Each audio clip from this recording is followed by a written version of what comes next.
She will not therefore neglect, as some do who are prudent and economical enough in other matters, the important factor of our chance of escaping detection, or at any rate of our dying first.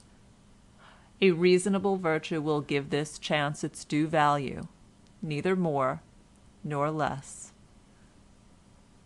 Pleasure, after all, is a safer guide than either right or duty. For, hard as it is to know what gives us pleasure, right and duty are often still harder to distinguish, and if we go wrong with them, will lead us into just as sorry a plight as a mistaken opinion concerning pleasure. When men burn their fingers through following after pleasure, they find out their mistake, and get to see where they have gone wrong more easily than when they have burnt them through following after a fancied duty or a fancied idea concerning right virtue.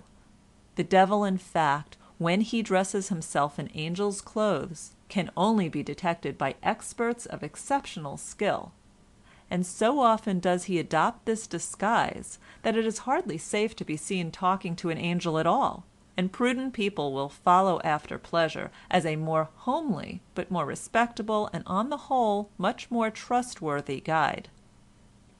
Returning to Mr. Pontifex, over and above his having lived long and prosperously, he left numerous offspring, to all of whom he communicated not only his physical and mental characteristics, with no more than the usual amount of modification, but also no small share of characteristics which are less easily transmitted, I mean his pecuniary characteristics.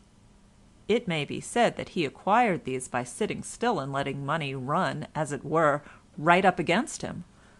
But against how many does not money run who do not take it when it does, or who, even if they hold it for a little while, cannot so incorporate it with themselves that it shall descend through them to their offspring?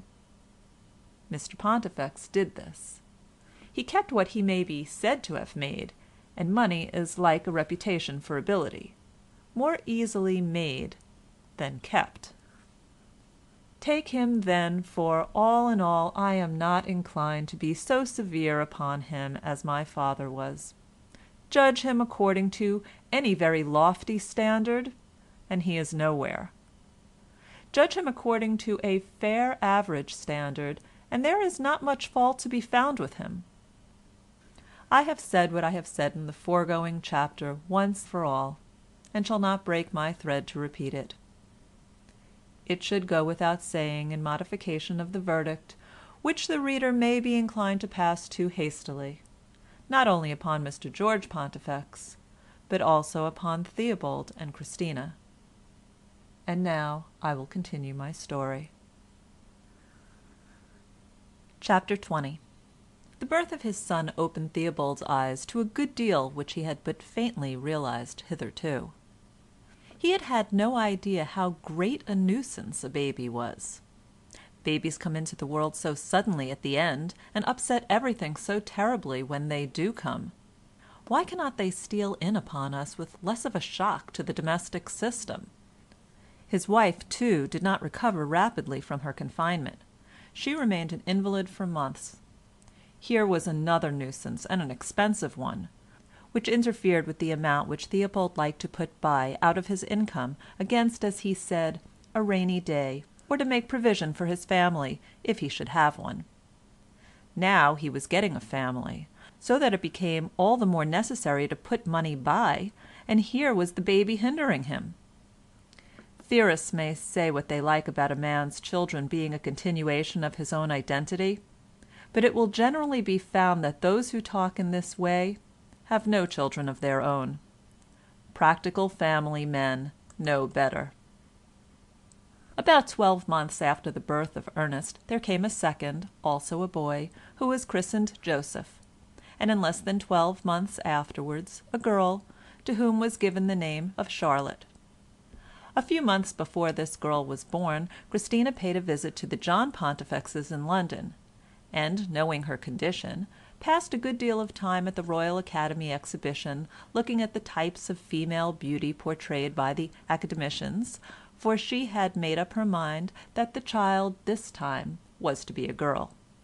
Alethea warned her not to do this, but she persisted, and certainly the child turned out plain, but whether the pictures caused this or no, I cannot say.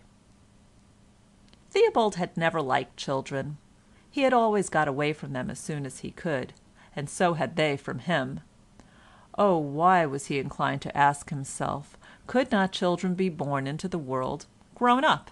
If Christina could have given birth to a few full-grown clergymen in priest's orders, of moderate views but inclining rather to evangelicalism, with comfortable livings and in all respects facsimiles of Theobald himself, why, there might have been more sense in it. Or if people could buy ready-made children at a shop of whatever age and sex they liked, instead of always having to make them at home and to begin at the beginning with them. That might do better, but as it was, he did not like it. He felt as he had felt when he had been required to come and be married to Christina, that he had been going on for a long time quite nicely, and would much rather continue things on their present footing. In the matter of getting married he had been obliged to pretend he liked it. But times were changed, and if he did not like a thing now, he could find 100 unexceptionable ways of making his dislike apparent.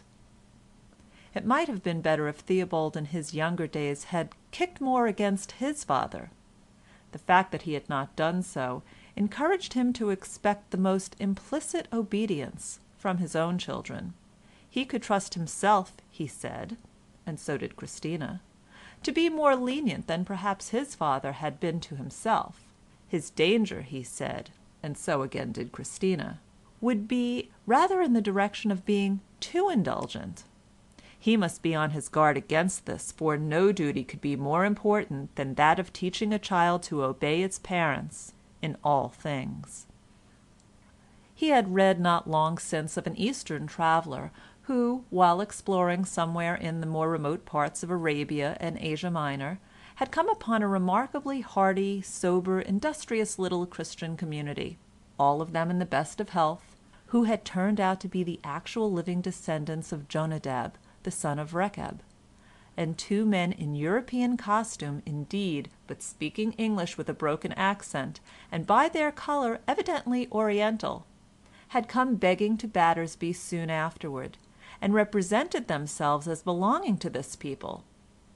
They had said they were collecting funds to promote the conversion of their fellow tribesmen to the English branch of the Christian religion. True, they turned out to be impostors, for when he gave them £1 and Christina 5 shillings from her private purse, they went and got drunk with it in the next village but one to Battersby. Still, this did not invalidate the story of the Eastern traveller. Then there were the Romans, whose greatness was probably due to the wholesome authority exercised by the head of a family over all its members. Some Romans had even killed their children. This was going too far, but then the Romans were not Christians, and knew no better.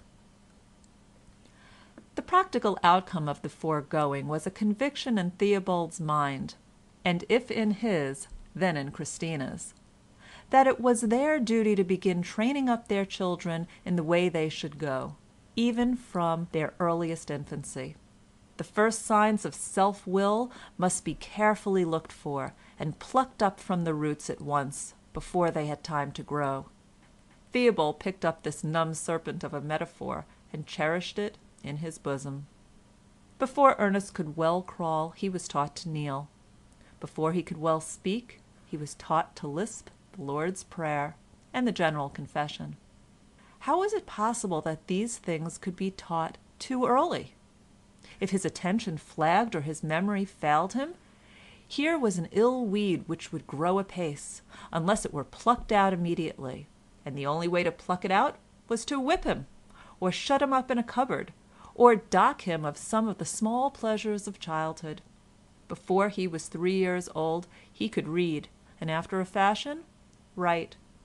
Before he was 4 he was learning Latin, and could do rule of 3 sums. As for the child himself, he was naturally of an even temper. He doted upon his nurse, on kittens and puppies, and on all things that would do him the kindness of allowing